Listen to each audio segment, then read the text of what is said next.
Bandwidth for First Updates Now is supported by the Blue Alliance. Keep up to date on all live and archived First Robotics events and team stats at thebluealliance.com. People are interested. But you know what? If you send me an email, you'll get a response, and it will be from me. And I really don't have any desire to. You haven't watched the trailer at all? No. A lot of people haven't heard of the couch division, so It's a comfy division to be in, though. it's super comfy. It's almost too comfy at times. Your response to teams who see that as a new potential issue with districts? Yeah, that's really a two-pronged question. Let's see if there's any damage from that fall. There was. They snapped 330. Still on their back. 6 seconds to go. Or was the highest ranked. And as votes continue to pour in, everything kind of changed around a little bit. So we forget to go back.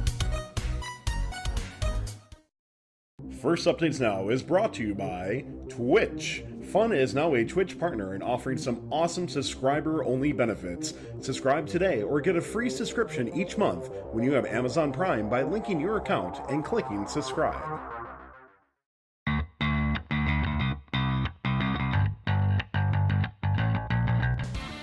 Coming up on First Updates Now recap, Chezy Champs is around the corner, and we got a world champion team here to help us break it down. And you get to learn more about team number 973 and their fantastic season. We also got the fabulous Karthik Kanagasabathy here from our Candidly Speaking show to help us guide through some of the current events in FRC. Reporting for First Updates Now, I'm Tyler Rolds. And I'm Mike Starke. And I'm Justin Montois. Our producer behind the scenes is Nik Olsen, and our in-house artist, Christina Tia, has the night off. But we do have some pre-sweet giveaway of your choice of either the 2017 Championship Alliance drawings from Wordplay All Day. Tyler, what can our listeners do to win that? Yeah, check these out, guys. So once again, if you're interested in winning one of these cool drawings, these are the actual prints that you'll get shipped to you as well. They're pretty sweet. I know a couple people have already bought them. But if you want to win that at the end of the show, don't forget to hit that like button up there to follow us, or you can subscribe for a 5 times chance as well. You can subscribe for free through Twitch Prime, and we do thank all of our subscribers for keeping us going, or the ones who also give us a few bucks a month. We appreciate those tips and your subs as well. Oh yeah, don't forget too, before we jump in, keep the conversation going by tagging at First Updates Now in our Nightbot as well too, and that will catch that. If you got any questions, we'd love to take those after the show. Fantastic. So for our guest tonight, we have Jack Fisher. Jack is the drive coach for the 2017 World Champion 973 Greybots, among many other fantastic accomplishments. Welcome to the show, Jack. Thanks for having me. Awesome. And in addition to Jack, as Tyler mentioned, we also have Karthik Kanagasabathy also on as a guest host. You also have seen him on Candidly Speaking. So Karthik, welcome back, man. Thanks for being here. Yeah, thanks for having me, guys. Awesome. So don't forget, if anybody is watching live and you guys have any questions for any of our guests during the show that you would like us to read on air to ask them, please tag at First Update Now in the chat, and we'll get those questions out to them. Absolutely. Hey guys, before we really get into anything fun-wise, I just want to take a moment here to recognize the unfortunate circumstances that have recently hit our friends in Texas, Florida, and Mexico, and of course in all those surrounding areas as well. We hope that, friends, we hope that all of you are safe. We hope that things are as good as they can be for you in such an unfortunate circumstance. Our thoughts and our prayers are with you all. And we really want to thank all the teams. We've seen a lot of teams posting about their relief efforts helping out. I really want to call out our friend Alan Gregory on Spectrum, who I've seen tons of posts about their team just helping out the community. And thank you to everybody who's doing that. And thank you to everybody who's contributing. And we hope you're all safe. So really, really hope you're good to go for the 2018 season. But if you're not, let us know. We'd love to help you out through what we can from our social media channels to get things going for you. All right, with that said, we do have 2 stories that we want to get around the table here and get everybody's opinion on. We're going to jump right in here. Our first story is about the preference system for event registration. Let's give a short recap of that. First is moving away from a first-come, first-served system to a preference-based system. And under the new system, all FRC teams will have 1 week to enter their ranked event preferences. All FRC teams will then be randomly assigned a lottery number that is not known to them, and then via a snake draft, teams are assigned events. So if you do more than 1 event, you'll enter into a snake draft. Also slipped in via another post is that teams will no longer be able to be eligible to attend their non-home championship events because, quote, this program benefited so few teams. So Karthik, let's start with you, and we'll get around the horn here. Is this move for the event preference system, is that the right move overall? Let's get your thoughts on the initial implementation of this, any improvements you might have in mind, and of course for the non-home championship, we want to hear from you as well. For the event preference system, it's definitely a step in the right direction. Anyone who's been involved with team registration since 2005 has dealt with the numerous crashes of the registration system on the opening day. It's become a joke at a certain point. You know, like there was a couple years in there where it was working, but it's a mess. It's a hassle. So there's got to be a better way of doing things than first come, first serve. And also, first come, first serve is just not necessarily a good way to sort things out. It's kind of like people lining up outside of a Walmart on Black Friday. Like it's not stuff we want to encourage. So I'm glad they've come up with a new system, and they clearly decided to go with the simplest possible implementation for year one, which isn't a bad thing. I mean, that's actually a smart way of doing things. I might have gone with something a little bit more complicated on the back end algorithmically. Like if you look at how the matching system for med school residents, that's a really interesting algorithmic-based way of matching things. And there's been so much research done in the worlds of pure mathematics, graph theory, and computer science on matching algorithms. They could have done something where the matching algorithm, where each event would have a defined preference based on location, and then teams would submit their preferences, and you might get something a little bit more intelligent. On the other hand, it's year one, so simple works. As for teams not being able to switch championships anymore, full disclosure, I was on the committee that came up with the system for swapping that was used last year. And one thing that's been a little bit confused is the Hall of Fame teams still can choose their own championship, so that's a little bit separate. It's for non-Hall of Fame teams who wanted to swap.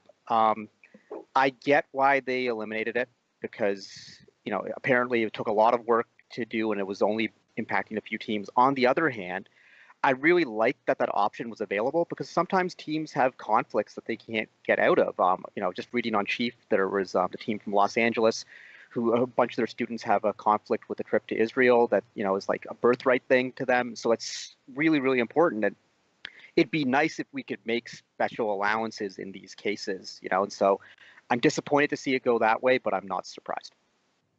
So Karthik, I'm not sure how much you can share as far as your involvement in that committee, but one thing that was really confusing to me in the blog post about that was that Frank mentioned that there was a lot of added complexity because of that ability to switch events. And I guess just from an outsider perspective, at least from what you saw, I didn't really see how that what that complexity necessarily was. I mean, if the team from LA wants to go to Detroit instead of Houston or vice versa, I guess I don't really see what's so difficult about that on first end.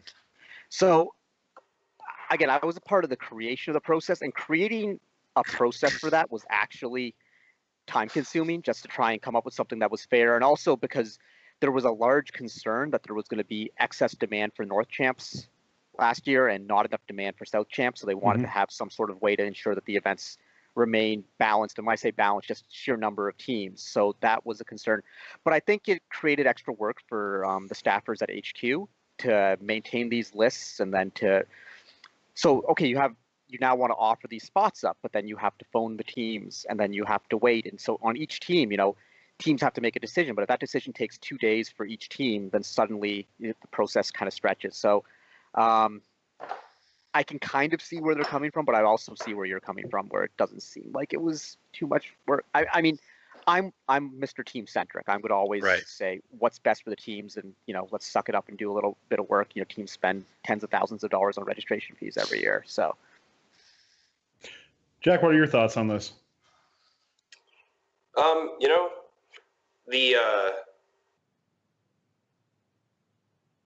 lost my train of thought. You're good there. Why don't we go to Mike for now first? Mike, what do you think about this? About these couple topics? Well, in all honesty, I think I need to read a little bit more about how the logistics of this works, and I'm really curious to see how it all unfolds out, a year from now, to see how we like it. So, I mean, is it possible that a team that is and maybe more so in the districts, a team is applying or would like to go to an event that might be 5 miles down the road, but they don't get into that one and have to go like across state or something like that. I mean, that's like, I guess that's possible in the old system, but What was the rule for the home events? well, not even a home event, but because some of these high schools are pretty close. So a couple districts, Tyler, have their own specific rules. I think Michigan and PNW do, where every team is assigned to a home event, and if they want into that home event, they're guaranteed that spot. Oh, that's nice. But that's a district by district thing. Sure. So like I said, I gotta get more into logistics and read these Q&As that I'm seeing here. As far as the other championship swapping, for the fact that I guess that quote so few teams did it, why not keep it? I mean, is it that difficult to keep the system in place that teams can do that? I don't know. I think this might on our, I don't want to jump ahead to our next topic, but this might have been a good example of somewhere where first, if they just explained it a little bit more, that people in the community would have reacted a bit better. If they kind of said, because they said it's created additional complexity. But I mean, you got a community of problem solvers, so not saying that they could solve the problem, but just let them know what the complexity was. I mean, that's what Justin's initial question was. Like if you said, it caused us to do extra amount of work in this way, which meant that we couldn't do this, I think the community probably would have reacted a little bit better. Sure. So I'm going to kind of jump in and say, the biggest concern with me is there's going to be, of course, teams that, fall into the Vex problem or just for some reason, I think the first championship for one of them is going to fall on Easter next year, if I remember that correctly. So there's potential issues with something like that. And I'm a little disappointed that as of right now, there's not exceptions made. Will it happen? I think they're gonna relax that a little bit, and I hope so over time. So I'm kind of interested for that. For the event preference, my only major concern, like if I was running a team, I think it really sucks that you don't get to know what your lottery number is. I don't know why that matters, and it could be because of the way they do their back end system. Whatever, that's fine. But as a end user for something like this, I think it's kind of crappy. I don't get to know what lottery spot I am, and just know what my potential odds are getting into that second event, or should I be registering for another one? So to me, that's the only concern. I'm totally fine getting rid of the first come first serve. Like everybody else, we're all the ones on right away and refreshing our pages. So I was the one who always benefited from something like that. But on the other hand, I think it is a much more fair method to go with, and I hope they refine it over time.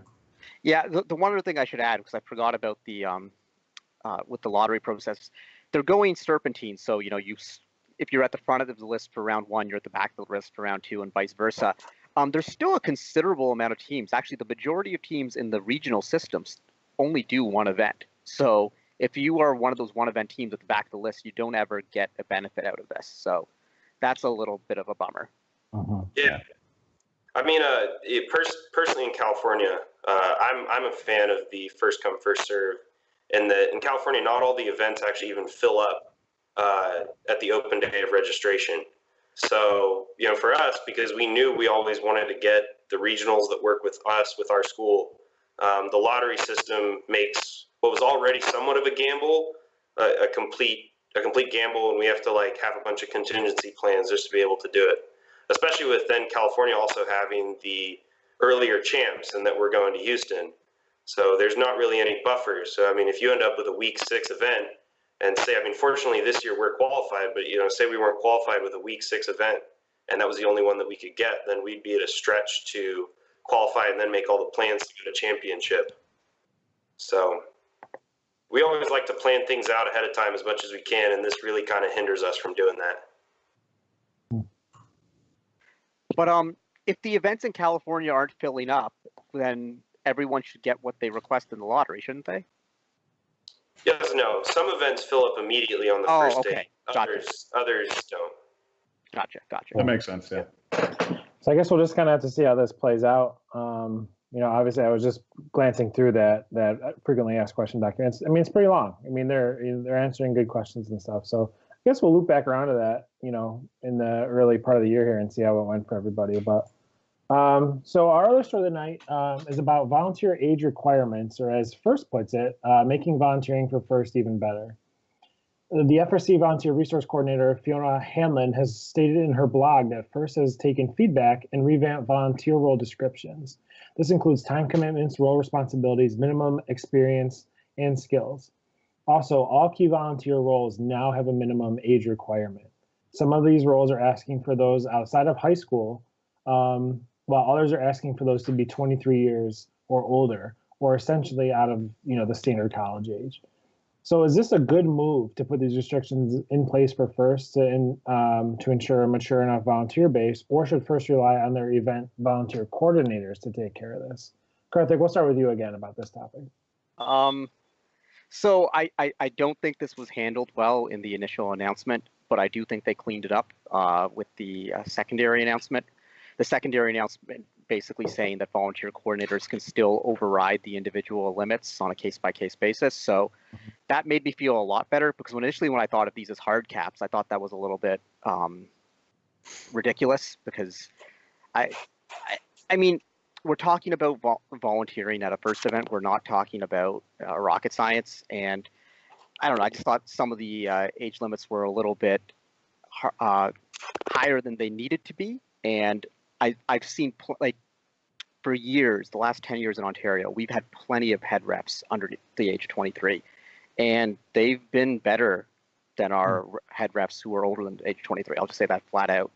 Mike and Justin, you've come up to the Ontario events. You've seen what our head reps look like, and they're completely competent, but they've been young. And so thinking back that a bunch of them would not be able to be head reps anymore, concerned me. And then I followed the discussion on Chief, and it got ridiculous in a Chief sort of way. But when people were saying like, oh well, what kind of 20-year-olds would be hired by a company? I'm like, dude, I have alumni mentors on 1114 who are running $1 million startups in California.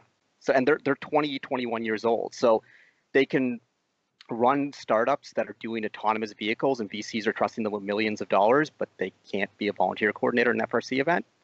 They could hire fleets of engineers. It shocked me. But if they're going to allow for waivers, then I'm not too concerned, because trust the volunteer coordinators to make the right decisions about their own people. Yeah, and maybe just, I don't know, in maybe a little bit of a tribal mentality here. We've all been around the block for a while, so this has really come as a shock to a lot of us. So maybe it won't be as bad a few years from now as the waiver is nice and all that stuff. But what got me the most interested about the topic and the Chief Delphi discussion was really what was the cause? What was the problem that warranted this solution? And it was mentioned in the Chief Delphi thread that I really noticed as well, and Karthik mentioned, that most of the young volunteers I interact with typically are more personable and easier to work with than some of the older volunteers. So, I don't know if it was just a few problems they had across FIRST that required such a sweeping change. I'm not sure. And also making volunteering for FIRST even better is a little bit too close to Make America Great Again for my liking. But that totally popped in my head, by the way. Either way, it's just funny. I thought that both blog titles were actually a little, snarky, inappropriate. I wasn't a fan of either of them. So what brought this upon? We can only speculate, but I guess that's the point of doing a Candidly Speaking, is to speculate. So it tells me two things. If you look at this from a logical, business type perspective, if they were willing to put in more requirements on what is needed to volunteer, it means that screams at me that they're saying we have too many volunteers, which seems surprising to me, because I've never been to an event where I felt that they had too many volunteers. A couple in Ontario where they've actually had to turn people away, but it's not something that usually happens. And especially when you think of the championship event every year, where you get emails a week before the event saying, hey, we need more volunteers for this spot. So the idea that they'd want to tighten their sieve surprised me a bit. I have to agree, the younger volunteers, there's a special passion about them. And also, they just came off a team, so they really, really understand the team experience. And I think that's crucial, and I think that's what makes events so successful, is when you have passionate young people who understand the team experience. I mean, I used to run the Key Volunteer program for Vex Worlds, which is where we would bring in our MCs, our field techs, and our head reps. And we had no age limits on them. We had 18-year-old, 19-year-old head reps, MCs, and we pay for their travel. So it's not even we're these are random volunteers signing up. These are people that we recruited. And we didn't actively choose to recruit young people, but they always met our targets, which was to have people who were going to put the teams first, who are going to work really hard, and we're wanted to do those 12, 14-hour days and cherish them. So, I love having young volunteers, and I really, really hope that these age limits don't disenfranchise them in some way. Because even if you say, okay, on a case-by-case basis, you can, make exceptions, that's good. But I always use the example when universities would be a great example, where they say, hey, our tuition is $50,000 a year, but on a case-by-case basis, we have financial aid available to you. A lot of people, once they see that price, just walk away. Because yes, there is financial aid available on a case-by-case basis, but a lot of people aren't going to make that push. And I'm worried that a lot of volunteers are going to see this and feel that, oh, maybe this program isn't friendly to young people volunteering, and I don't want to be part of it. And that's concerning, especially because a lot of people that I spoke that I was talking to that thread and that I spoke to said, yeah, in my region, they actually don't want young people volunteering. There's one part of the U.S. where they're saying that people are very aggressively trying to keep college-age kids from volunteering, and that's not. Or at least in anything of substance for a volunteer role, right? Other than safety glasses, that sort of thing. Right, and when people are saying it's oh, well, I don't like to have college volunteers at my events because they drop out a lot because they have class. It's dude, adult volunteers have work. It's there's commitment. I get the maturity thing. Maturity and age are Sure. positively correlated. I understand that, and one good argument was made for positions like head ref and FTA. Sometimes a younger volunteer can be bullied. And not aggressively bullied, but just they're more likely to defer to someone older because that's what young people are taught to do. It's just, it's how you're being polite, respect your elders, So when you have a 50-year-old drive coach coming and yelling at a 19-year-old rep, maybe, the feeling was that rep was going to back down or whatever. But I don't know. I'm glad they put exceptions in there because when we have first volunteers who can, I know one volunteer and she was offered a top secret clearance by a government defense contractor, but can't be can't be a CSA. It's borderline, not borderline ridiculous. It is ridiculous. Yeah. All right, let's move on. Jack, can we get your response and reactions to this? I mean, age arbitrary requirements, and I think you could call some of these arbitrary. They're just kind of more adding to the bureaucracy.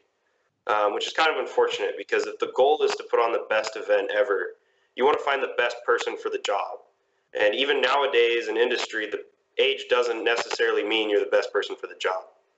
I know if I was seeing it, I personally haven't volunteered in an event.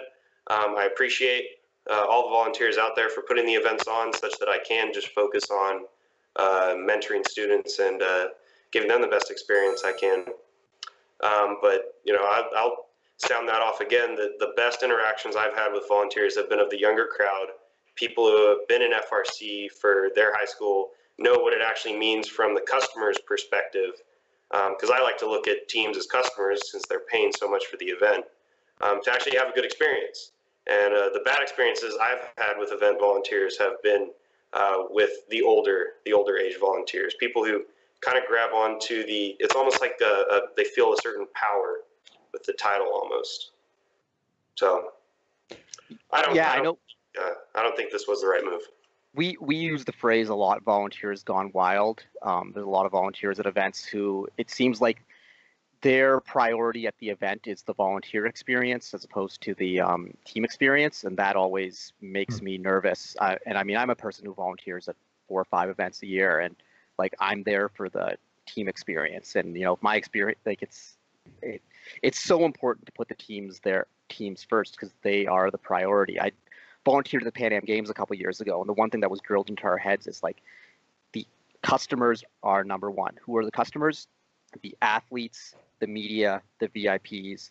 As volunteers, you are not customers here, and so that's maybe that's just a tone setting from first, though, right? And I don't know if you're holding back on this, but I'll say it. When I go to Vex Worlds and I volunteer for that is something that's drilled into us very well. Also, is that the experience is about kids first. It's not about you. It's not about your experience. No matter what you do, make sure the kids have a good time. And that's the tone that in the 10 years or so I volunteered at first events, I've never heard. And it's something, most of us hopefully know that, but we know there are many who don't.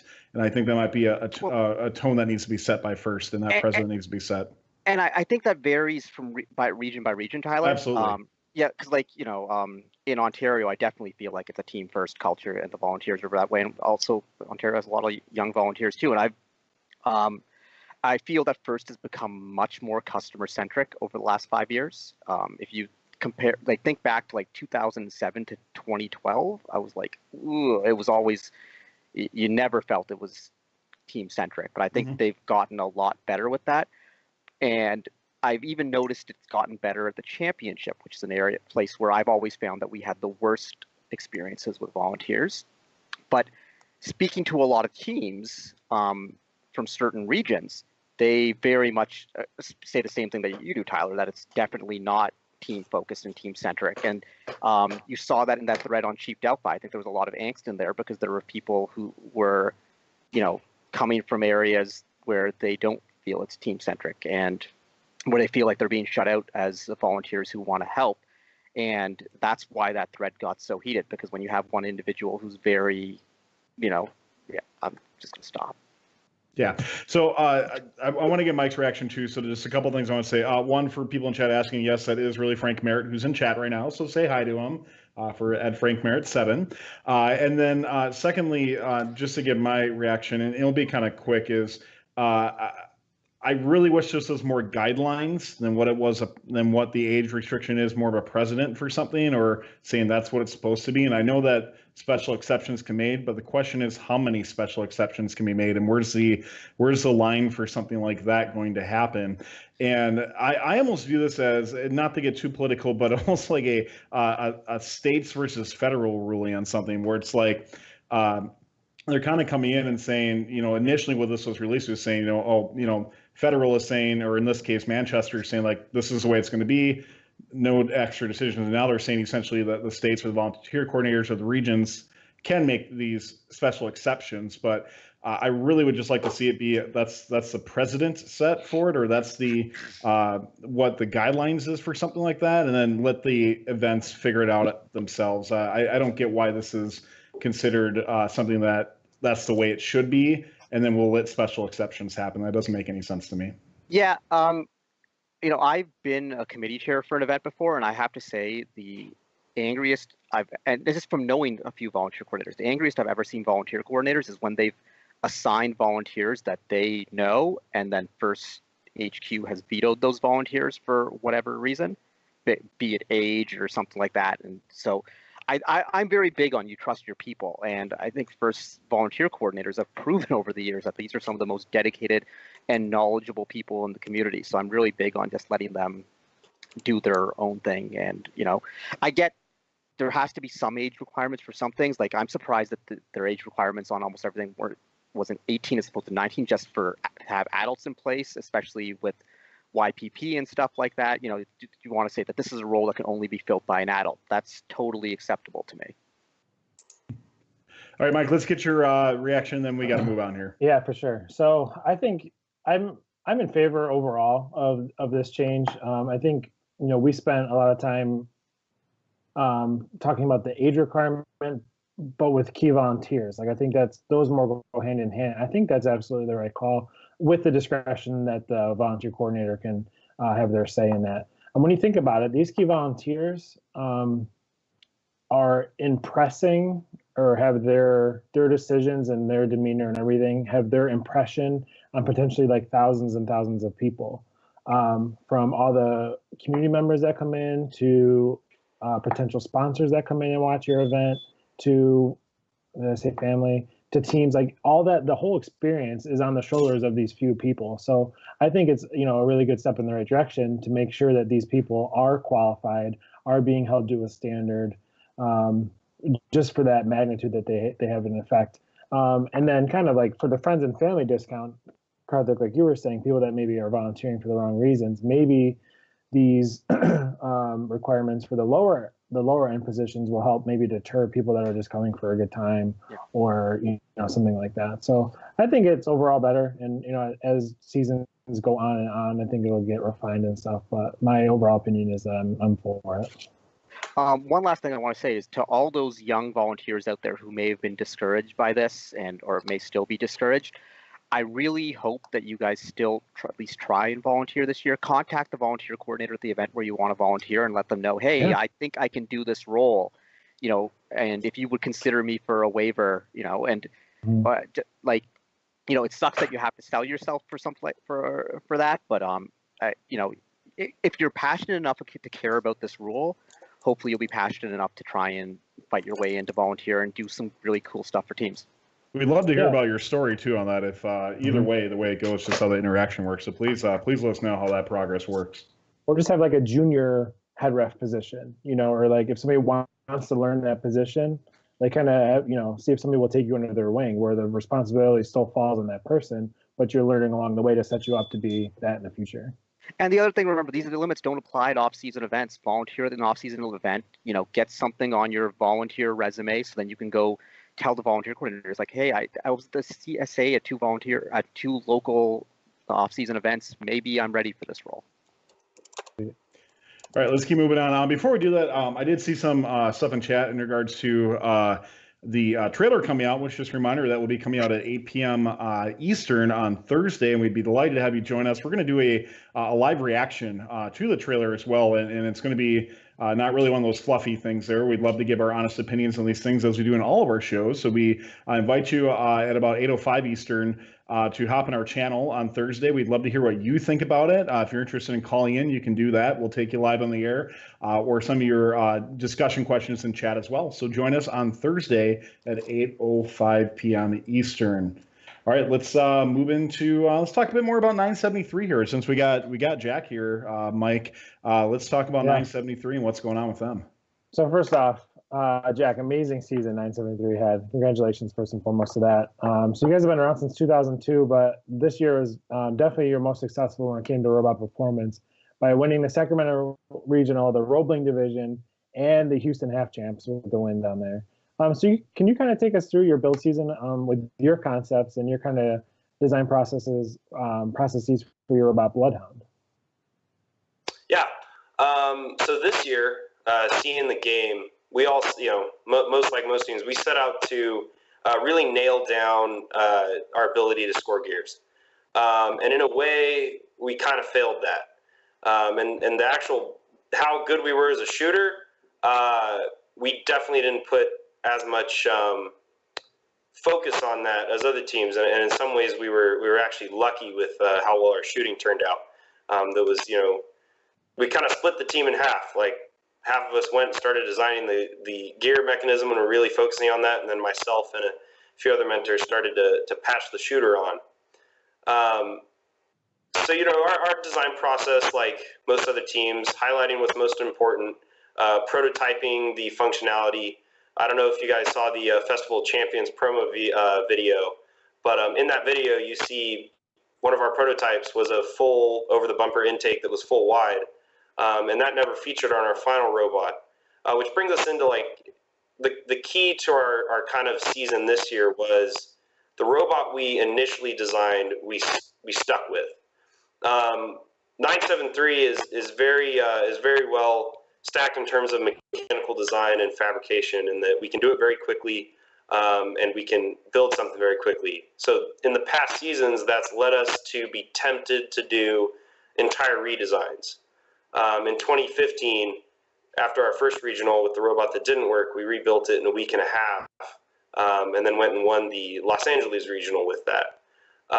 This year, and from those years, we always sat back and thought, what if we had, instead of rebuilding, putting all that energy and time in the shop into fixing mistakes, what if we actually evaluated it performance-wise and just went and practiced with it? So I don't know if anyone, for those who got a close-up look at our robot, our gear claw was different than most others. It used two rollers, kind of not vertical. There were two horizontal rollers to intake the gear claw, and that was because we wanted to be able to index the gear and use funnels. Well, we couldn't fit the funnels on the robot after we had optimized for ball capacity, so the gear the gear intake was actually suboptimal and took a lot of practice to be able to use effectively. So at times during the season, we kept thinking, okay, we have 2 weeks before the next regional. What if we replace this? You know, we can redesign it in like a day, put it on there, and be ready to rock.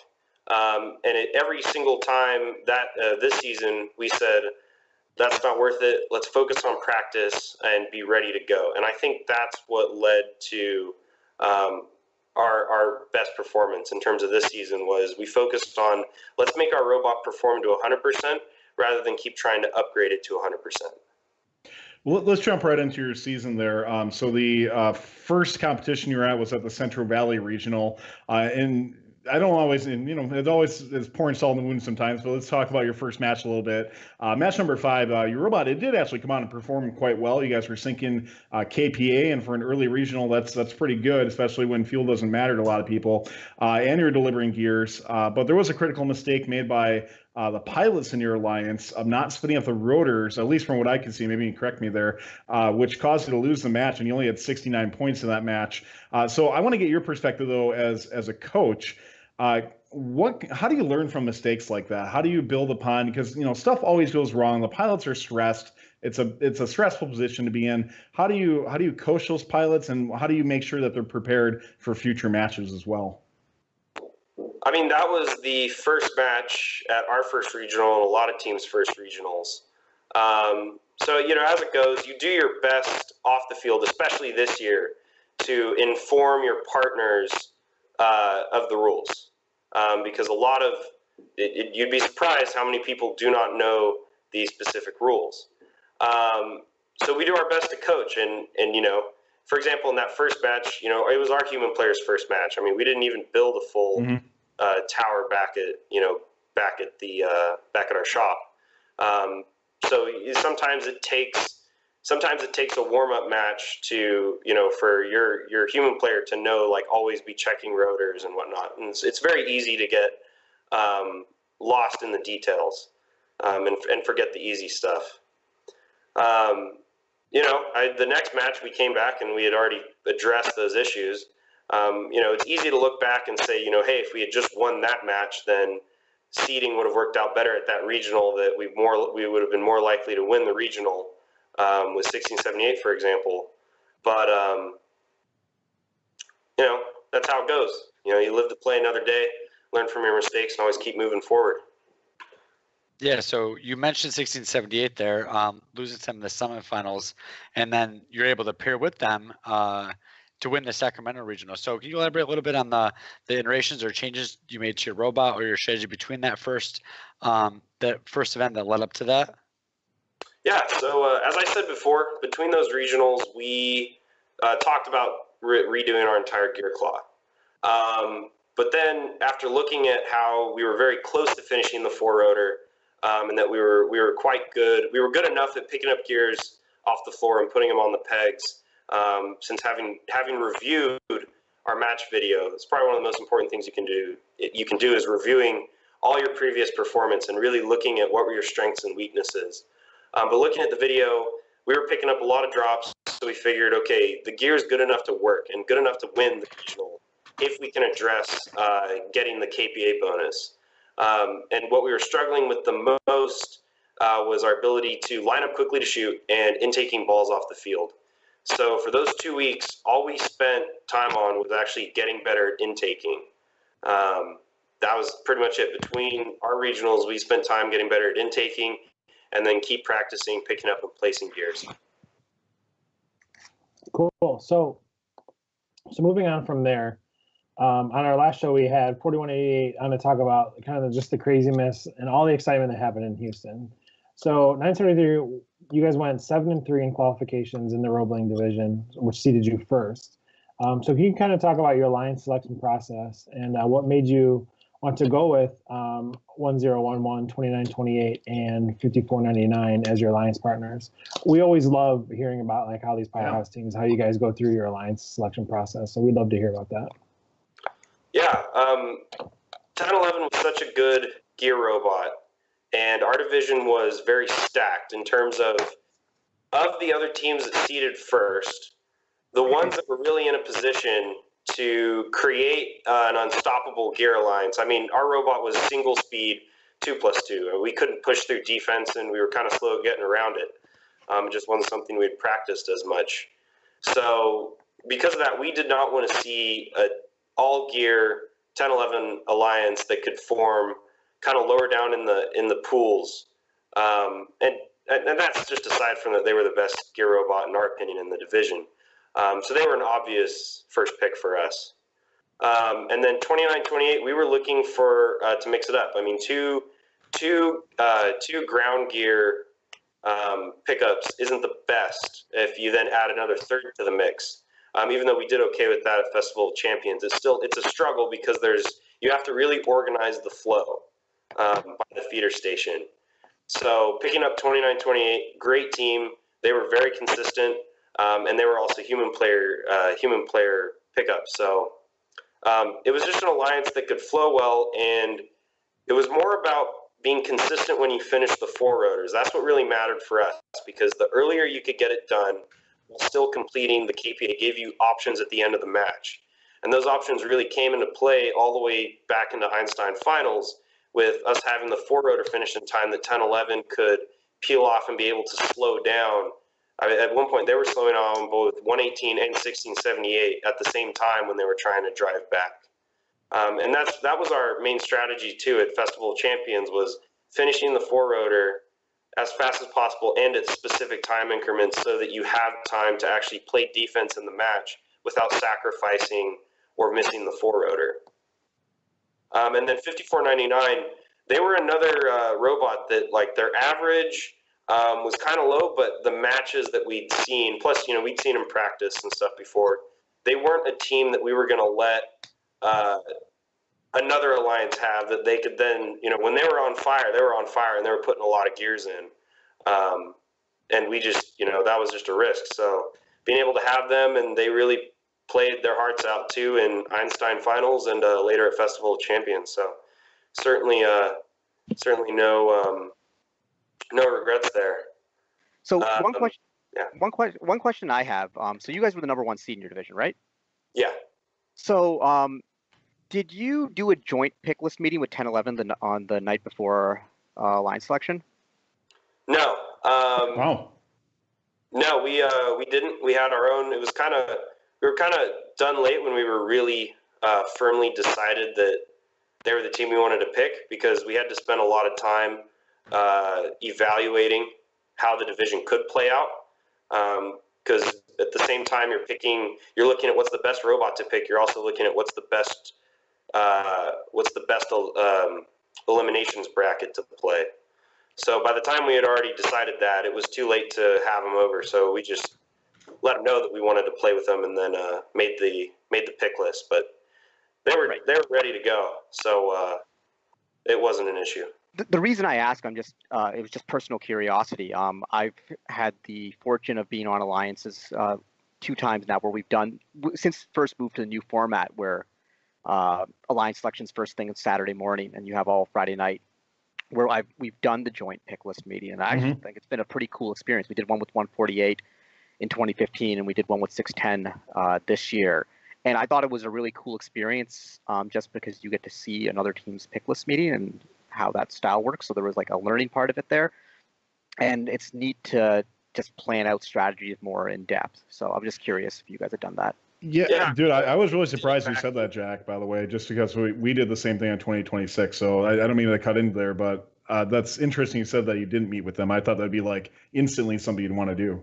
Well, sorry to cut everyone off here, but it's an instant thing if you're positive that that's the team. Like, that's true. There was another 2056, for example, this year was the number one seed in their division, but they had to spend a long time trying to figure out who their first pick was. And so by the time they decided, it was too late to. While, for our division this year, 1986 had already told us that they were going with 3310. So we knew we were next, and we were like, okay, 610, let's, what time are you guys coming over? Like, so sometimes it works out really easily. Because we've done both. 2016 champs, where we were first seed again, and we picked 610. At the time they looked like the best team in the division to us. So, and that was kind of a weak division. So we had them over, and we had our joint pick list with them. And it was good because you get to hear their input, you get to plan things, and you're showing up ready to go. You're one step ahead. You're not meeting them right after a line selection and then starting to talk strategy. You're already on board, and you've already had a chance to look at what some other alliances might be. But the other advantage of not doing it if you're first seed is flexibility. I'm certainly for one, letting know the team that you're going to pick if you are first seed that like you want to play with them.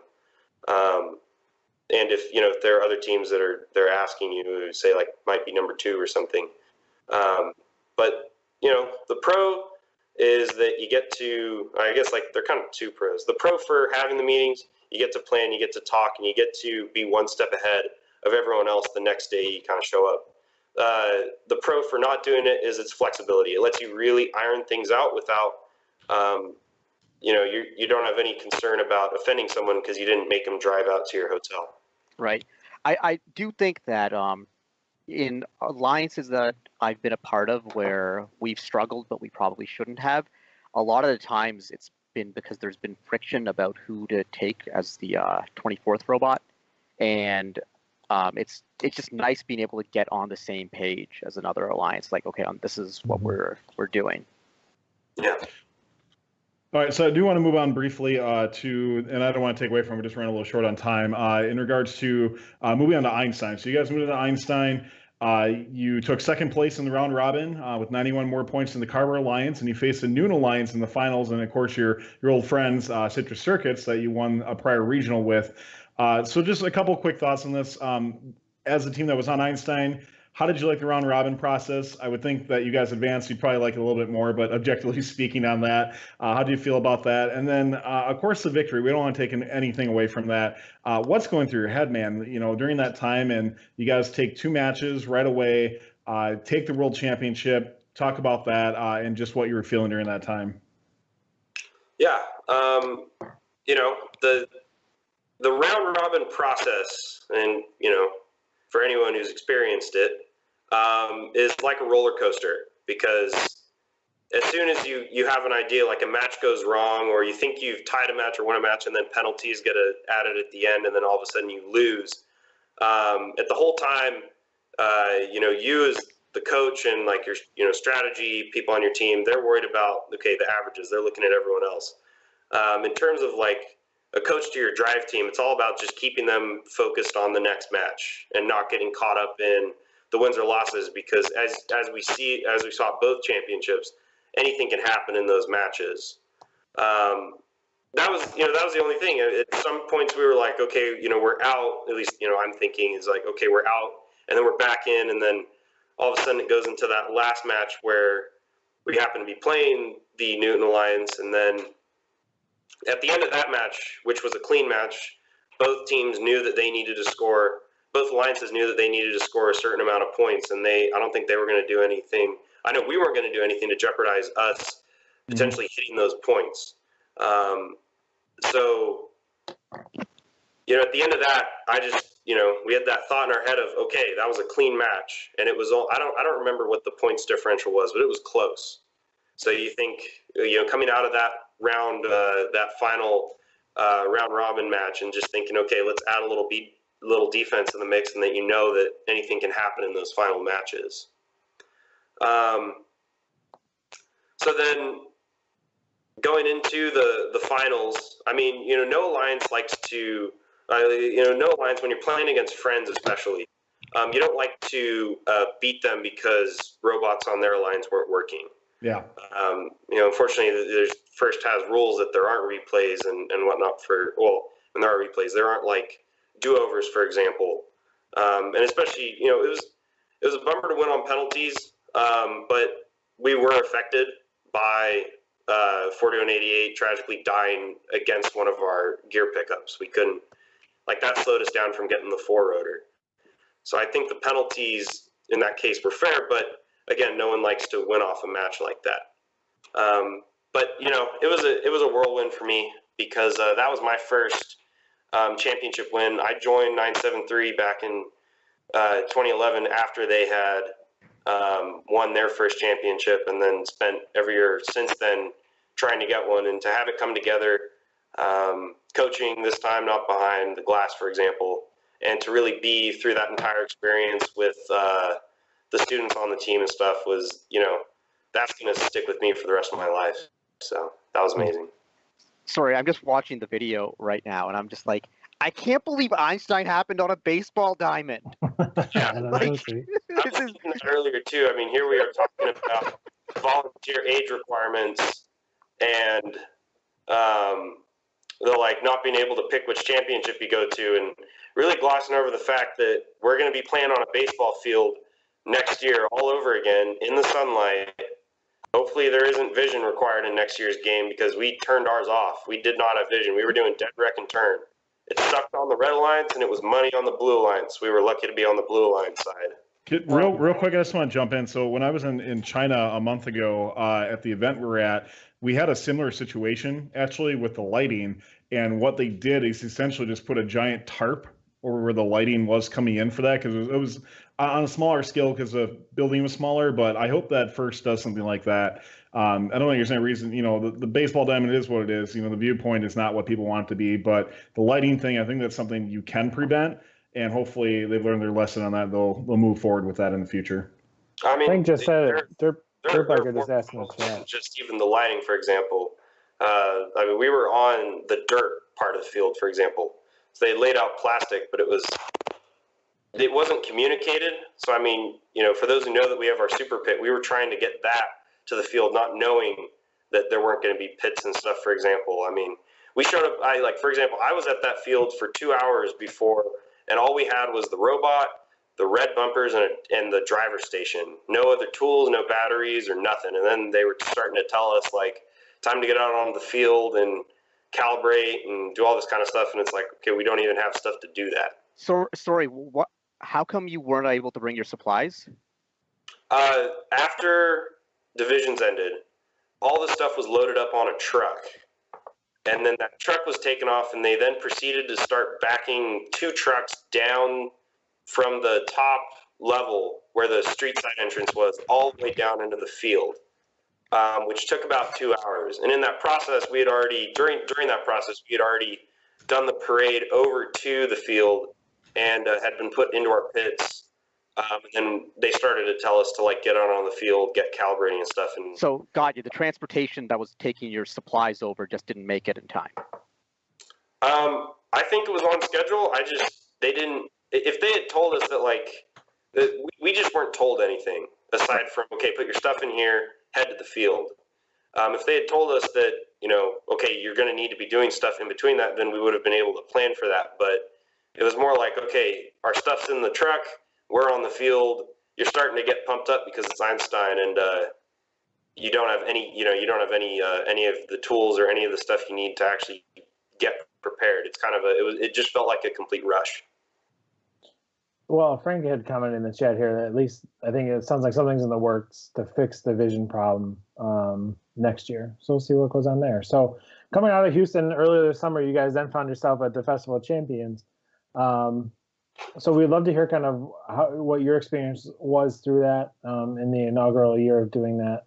And obviously, we know you wish it had gone a different way, but from a spectator standpoint, it was really exciting, I guess, exciting sport to watch. So tell us a little bit about Festival of Champions, and then going forward, how are you guys preparing to rebound from this 2017 season? What's 973 doing to get into 2018? Yeah, so, Festival of Champions, I think it's more about something that it's more for the spectators. You talk to some of the teams going there, and it's like going to a whole nother championship in terms of organizing flights, fundraising money to be able to go. It's just, it's a lot of work.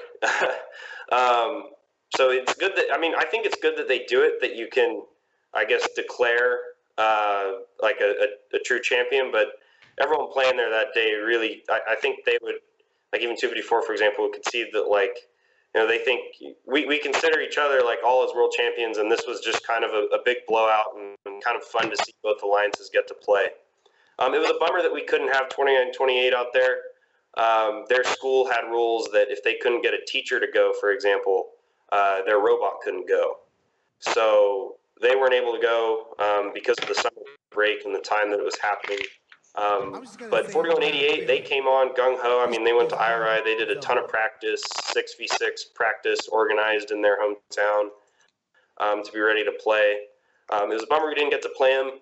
At the very end of our practice session, their internal drivetrain gear completely sheared and wore out. So unfortunately, there was no time scheduled in that we could get on the field the morning of to have a dry run to make sure robots were working.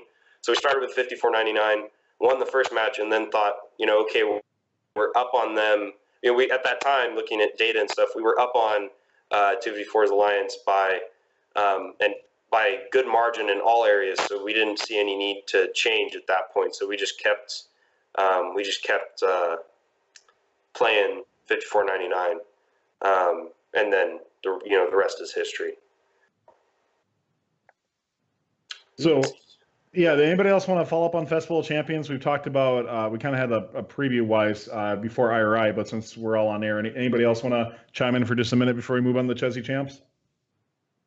I'm good. Everybody's good. I mean, fair enough. It looked cool. I mean, we saw the matches, 2-0 lead, 28-3, 3-1, all those things. I said them all. Yeah, it was really cool for me to hear what Jack said about, and that's kind of how I imagined it would go.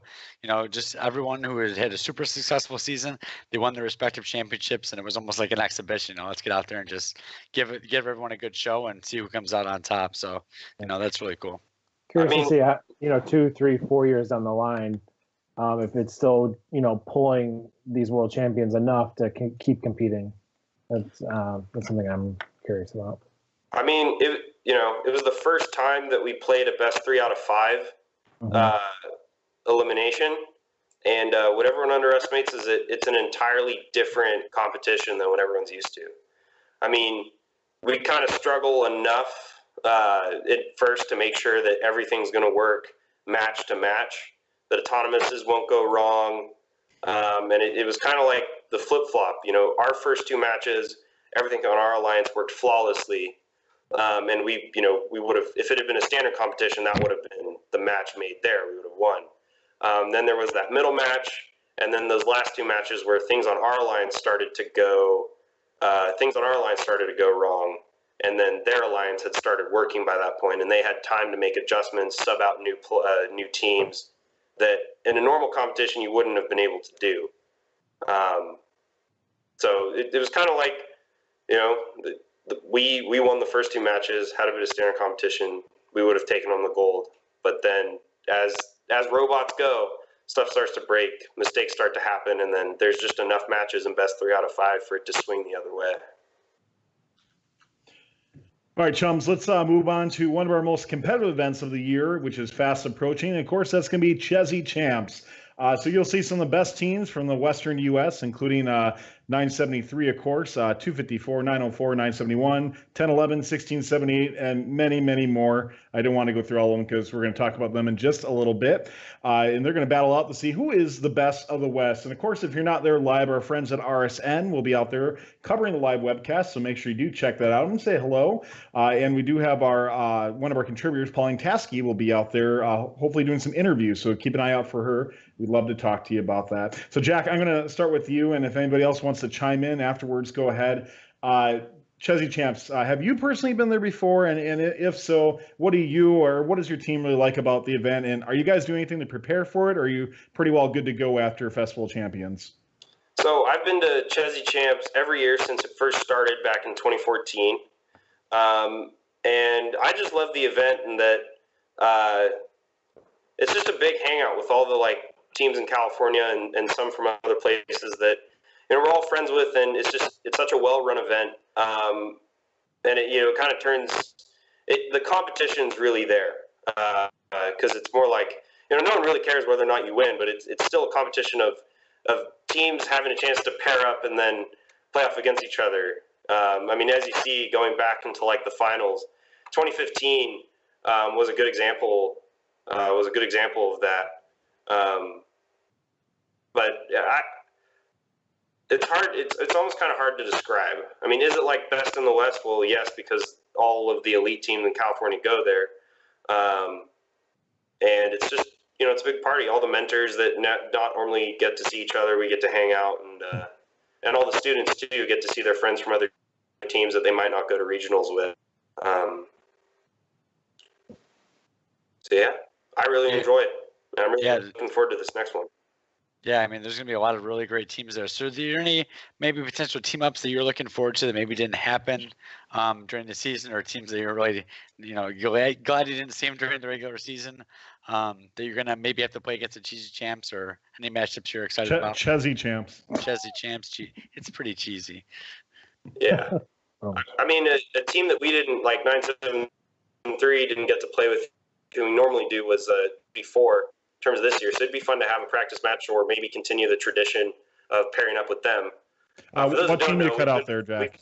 We've single Chezy champs at this point, so I don't know if that's going to keep going on, but we'll see what the seeds do or how everyone's playing. Hey, Jack, what team were you mentioning there? You cut out there for a second. 254. 254. All right. Yeah, we didn't get a chance to play with them. It'd be fun to see what's the maximum KPA score for one goal. There's certainly a lot of top shooters coming to Chezy champs. I was really hoping 330 would have made it. Unfortunately, they dropped out because when the first possible team list came out, it was stacked, and then it still is. 1011's like the latest edition. When we were at Festival of Champions, we really convinced them to come out.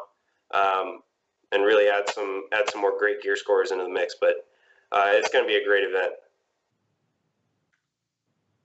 So on the opposite side of the coin to that one, so when we get in these local, I could tell you a lot about maybe New York and East Coast teams, and you can say a lot about the West Coast teams and California teams. Who might be going to Chezy champs that maybe kind of might be, what's that word for? I can't even think of it. Under the radar sort of thing. Yeah, under the radar. Thank you. Of a team that maybe people haven't heard of too much, but it has a great program out there. I mean, to be honest, I haven't really been in the loop the last couple months, focusing on other things. So I really haven't put too much thought into it, aside from really looking into some of the sleepers out there, or I guess like Iron Horse or whatever you guys call them. Yeah. Oh yeah, see, all those will work. Dark Horse, Dark Horse, Under the Radar. Yeah. I couldn't come up with one. They're all good. So, does anybody else? I don't know how much thought everybody else is giving to the Chezy champs in particular. And that's so. Anybody else have a team they want to kind of point out? I don't, but I do have to say, I mean, I went to the first Chezy champs in 2014, and I have to agree with what Jack says. It was the most fun I've had at an FRC off-season event ever. It was a great time. It was just really good people. If you want to talk about a team-friendly event, like Chezy champs is it. I mean, everything is team-focused there. It's about making the team experience as good as possible. The FMS system they use, I forget what they call it. Chezy Arena. Chezy Arena is great. The screens look amazing. Just like the displays they have for the team numbers, they use a monitor and it's in color, and they do such a nice job at that event. So it's nice. Yeah, I mean, it's a huge shout out to all the mentors at 254 who really work so hard to put it on. It's a ton of work, and I'm really thankful that they do it each year because it's always such a great event. It would be sad to have it not continue. And I think just to answer one of the things about what 973 has been doing in terms of preparing for Chezy champs, and it was kind of about what we're doing now. The Festival of Champions is over. I mean, we're preparing for the 2018 season, so we haven't necessarily been preparing to say go in and win Chezy champs and been doing everything focused on that. We're building our team at this point. So, after Festival of Champions ended, it was season's over. Let's get as prepared as we can for 2018. So, Chezy champs, our drive team. I've been living in LA over the summer, so they've been practicing on their own. The students are preparing, and 973 is always going to give it a shot, whatever competition we go to. But we're certainly focusing more on how can we better build our students to be ready for next season. Hey, and maybe you can be the second round pick for 254 and 1678 again, because that was hilarious. Maybe anything can happen in Chezy Champs. That's what we learned. Yeah, that was my senior year, like first time having to organize an event and get robots and stuff there. And I mean, it didn't help that we had center shafts on our drivetrain shearing off, but that was my favorite Alliance selection ever. I actually gave up in the middle of Alliance selection. I just sat in the corner of the field. I'm like, this is so ridiculous that this Alliance has happened. I just checked out. So that was it was a lot of fun. Yeah, we were laughing pretty hard when 971 picked 2135 over us, even though we still had the ball blocker and still blocked their shots in the limbs. But 2135 was still a good pick for them, and that they actually worked in all their matches. And we were breaking wheels and not driving very well. So it was cool to see an all Einstein alliance, especially for the inaugural Chezy Champs. Yeah, definitely. And to go back a little bit about what Karthik said at the beginning of our show, is talking about, a community full of smart people. I think Chezy Arena is a great example of that, where you have this, the FRC FMS, which is not terrible, but maybe not as nice as it could be, and then 254 creates this a team of smart people creates a really good solution. I wish that First would kind of, it sounds like, as Karthik mentioned, First have been doing better with that recently, but I really wish they would tap into these teams a little bit more and ask for a little bit of help on some things that they're maybe struggling with. But anyway, to wrap up the Chezy Champs, so Tower, Mike, Karthik, any final predictions on how you think it's going to go down this year? Who might team up to take the win? Well, I'll take this one first. So man, the way I look at it, I mean, you gotta think that 254 is going to seed first, and of course, with so many good teams, though, just like IRI, when we talk about that, they're always scheduled. We're always bound to the schedule gods. I think the one advantage is with this is that there are less teams in IRI, so hopefully we're going to see more matches, which means it's going to hash out a bit more. Hopefully, the way teams are looking for. I'm going to be really interested to see who they pick first. And I'm going to eject the speaker that 973 I think is a great option to go with. How do you pass up Citrus Circuits at the same time? And you're going to see, I think, a combination of those three teams. One of those areas team up. I don't think we're going to see all three of those teams on the Alliance. I'd be kind of surprised on something like that. But I think actually is going to be, we talked about, or lack thereof, kind of dark horses, because a lot of these teams are well known, but I could definitely see like a team that might be pretty decent at running gears, like a Space Cookies or an Eagle Robotics or something like that, getting picked up late and kind of being a big contributor to something like that. I'm really interested to see if 971 has done improvements since their championship run, and to see if they're going to come out all cylinders firing or not. So, it's going to be great. I mean, Chezy Champs is a fantastic event. It's definitely up there. IRI is my personal favorite, but Chezy Champs is definitely right up there, and I can't wait to watch the event this weekend. Well, Tyler, you kind of you took my thunder there, because those that have watched Justin and I for years now, that we're never really too big on prediction, especially for an event like this, just because you never know how it's going to go down, right? You've had a whole competition season, a whole off season for some of these people. Some teams are training new drivers. Some machines are really starting to show some fatigue. So there's a lot of variables that can go into these kind of events. So you just never know how it's going to play out. But I was going to maybe take my little sleeper. I just happened to click on them because their name recognition. It was the Space Cookies. They got to the Houston championship via a chairman's award. They were quarterfinalists at CVR and SVR, but didn't end up. They were the third robot on an Alliance in the Hopper division, and won that division and got to Einstein in Houston. So yeah, they did get taken out though. They only played a match in the quarters and the semis. But they definitely have potential there. Yeah. I think my prediction for any off-season event, it's going to be the team that takes the event most seriously, because with off-season events, there's some teams who take it very seriously, and there's other teams who don't. So, but in terms of a sleeper, 3309, I don't know if anyone's mentioned them, and they were a nice shooting robot this year. If they take the event very seriously, and 254 and 973 are using it, are more into the prepping for 2018 mode, then yeah, maybe. Yeah, I think it's always tough. I know even locally we have a big off-season event that a lot of Canadian teams have, come to and stuff. There's always that balance, right? Because some teams don't take it as serious, really haven't looked at the robot much since last season, or just starting to get back into back into school days at school, while other teams have been working all summer, making improvements, or some teams may be doing some, like I said, driver changes. So there is always that balance, and that's what's sometimes hard about off seasons, but we'll see. Justin, did you want to give a prediction all in? And of course, Jack, I'll let you do so if you want, but I figure it might be kind of one-sided. So I'll save Jack the trouble. I think 973 is going to take it. Who they end up pairing up with will be up for debate a little bit, but I mean, I don't know. If it wasn't us, I'd say almost like 971, because in the past couple years, after like 2013, they decided they wanted to start winning off-season events, and they really practice hard for it, and they normally show up ready to win. So you never know with them, because they always seem to show up at the off-season events we go to the most prepared. So yeah. All right. Well, thanks everybody for those discussions that we had on there. We're going to be doing the drawing giveaway in just a little bit. We have a couple of questions we'll take quickly that were submitted by our audience. I do want to talk about the drawing though as we get prepped for that. Hey, Nick, can you bring up the two drawings for that again, if you don't mind? I got to check those out here. So once again, if you're interested in winning, one of these prints are actually large prints that are printed out. They'll be shipped to you by Christina Tia on Wordplay All Day. Give us a follow or click that sub button free through Twitch Prime or for just a few bucks a month, and you'll get to have a chance to win. So once again, free through Amazon Prime or for a few bucks a month.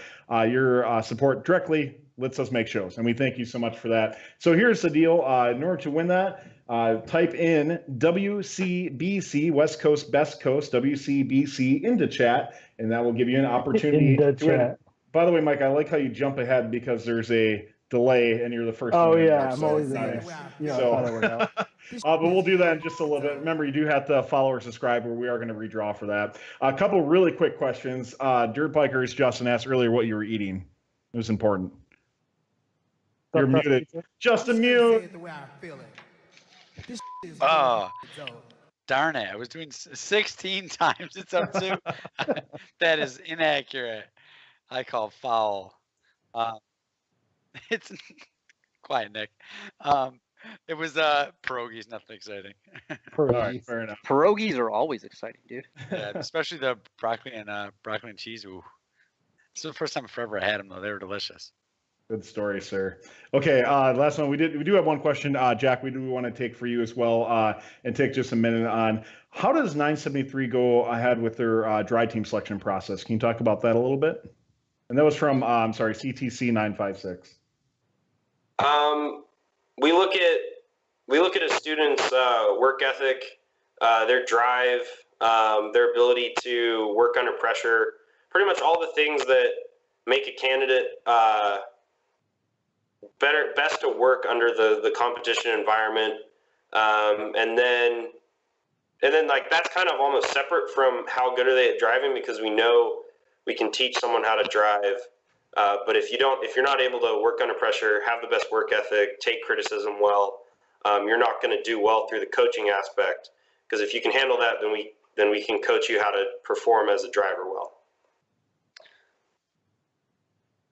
All right, thanks for that follow-up on there. So we do want to give a couple thank yous here. Jack Fisher, thank you so much for coming on. Congratulations for a fantastic season on 973 Greybots. We're really looking forward to what you're going to be able to bring in the 2018 season. It's a lot of hype to live up, but I'm sure you guys will handle it well.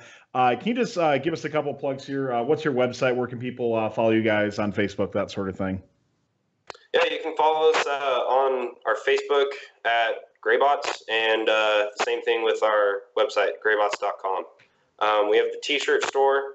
If the students had it, we have our Alliance shirts up there that should be available for sale already. If not, I'll remind them to get on that if you want to get them. They're in all the colors of our Alliance partners for the Houston Championship. So otherwise, you can go on there and pick up some swag, and if it's not, we'll make sure we get it up there in time. Are those 3 people on the website actually on the Greybots? Definitely not. No, that's run through the website. Full disclosure, those are hired models. They did not ask me to come on and model the shirts. Next year, Jack. Next year, man. Are you wearing a 973 shirt right now, like a polo? Yeah, that's right. All right, model it for us a little bit here. Can you move up because lower third's blocking you? Let's see that. There we go. Got that. Damn, son. Yeah. If you want to get part of that action, go ahead on their website and make sure you order a shirt. Yes, there you go. So, all right. We do want to thank, by the way, everybody who has contributed. I just want to give a big thank you to all of our subs here today. We've done quite a few. So thank you so much. And of course, to your tips as well. Karthik Kanagasabathy, thank you so much for coming on as a guest host and just an all around great guy as well. What's going on with you, man? What's kind of your future looking like for 2018 for FRC? I really don't know what I'm doing with my life right now. So yeah, I'm going to be helping out 1114 as like an advisor, and I'll be emceeing a bunch of the district events in the district championship in Ontario. And I don't really, I'll be at some Vex events. I'll be at some Raptors games, Leafs games. Doing some fun stuff too, right? Absolutely, I'll be on the air with Candidly Speaking, and I don't know how much I can say, but we got a new show in the works, which I think is going to be very, very exciting. It's going to be for all you like pure strategy people out there. We have a show in the works that I think is going to be awesome. Yeah, and we did put it in the, if you are in our Discord, by the way, I did post a little thing. We're going to kind of revamp what we do for our subs in there and kind of give you some sneak peeks and what our ideas are. So I did post kind of the concept for this new show in our Discord under our, you have to be a sub in order to access it, but we'd be delighted to have your feedback. And I think it's going to be very exciting as well. I can't wait for that. So, all right, let's do this drawing here and get ourselves a winner. And I got to make a couple adjustments here before we do that. And no, you don't. Come on now. I'm sorry. I have to make sure the subscribers get 5 entries. It's important. Oh, okay. That's okay. That's okay. So, by the way, if Frank wins this is the ultimate rig. I just want to. This is the ultimate. I hope he does. Dark Zach, I think he's won something before, but congratulations, buddy. You are the winner. And you get it. Nice. So let me know. Just shoot me a PM, dude, and let me know on which drawing you want, and we'll get that sent out to you. And thanks for being a subscriber. Once again, 5 times chance for doing that. Thanks a lot, buddy, and thanks for being a subscriber and supporter of the show. Don't forget, we do have t-shirts available on our website, thanks to Two Pencil Designs. Go out to firstupdatesnow.com and click web store there. Once again, if you're at Chezy Champs this weekend, please say hi to one of our contributors, Pauline Taskey. We also have Andrew Lawrence there as well, who's going to be hopping on and helping out a few things with us too, so make sure you say hi as well. And we did mention it, But First is releasing their preview. I forget what the proper term is a trailer, teaser? I think teaser, right? Yeah, I got to make sure I get that right. So releasing their teaser for the 2018 game on Thursday. So we're going to do a live reactions, Q&A, take your calls at about 8:05 p.m. Eastern on this channel here, twitch.tv/First Updates Now. And we'll take the Q&A from you guys. So hopefully you join us and we can get a cool conversation going with that as well. Big thank you to our producer, Nik Olsen, working behind the scenes, doing a great job presenting the show here today. And last thing before we leave, Mike, Justin, anything you guys want to talk about? What's going on with you guys in your lives or what you're doing to get ready for 2018? Go ahead, Justin. School year started off good. The kids are back. Kids are excited to get going. We're really looking forward to it, and I'm looking forward to the teaser on Thursday. Really, Frank had mentioned the blog that it's not going to be like the years prior. So I don't know if the Disney animation thing is gone or that partnership is gone or what it's going to be. But I'm excited to see it. I know I can speak for our team and our team members. Team 3015, we're excited to see it. I'm really excited to get this is kind of the new way the new season starts. Really, it begins the 2018 season. So we're super pumped and ready to go, and I'm excited to get back on the air. This season with the FRC Top 25 and all that good stuff. So it's exciting. For sure. Well, what's kind of cool is we get this teaser on the 14th, and then we get the DLC pack the following week. So we get it extends it that much further. So that's cool. So as far as I go, I'm entering, I don't know, my second or third year, kind of without a team. I'm just staying pretty busy with work and my schedule with that, and I'm in grad school. So that's kind of keeping me busy. And I think it's going to be cool. We're trying to plan an event with Christine, who usually draws on our show, to maybe do like what is the title? Like a team that we're all going to draw, kind of release like a coloring page maybe of kind of something that we all do in our other lives outside of First. Yeah. Kind of do like a group roundtable of kind of what we do and kind of like our personal stories. Yeah, and so, that is just to mention too. We have been piloting a couple of shows with Christine called Let's Draw Robots, which is the current running title for that. We'd like to keep that going. So if you had an opportunity, check that out. You get the draw. You get a free coloring sheet. You can draw color live on air with us. So yeah, I think we might do that for the next one there. That'd be really cool. So that's kind of cool. So that's it. Awesome. Well, hey guys, want to thank everybody for being on behalf of myself, Mike, Justin, Christine, and Nick.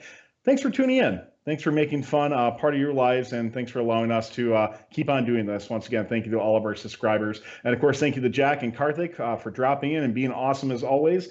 And thank you to all of our fantastic moderators in chat. Hey guys, we'll see you on Thursday. Tune on in at 8:05 Eastern. We'll catch you next time on First Updates Now. Talk to you then.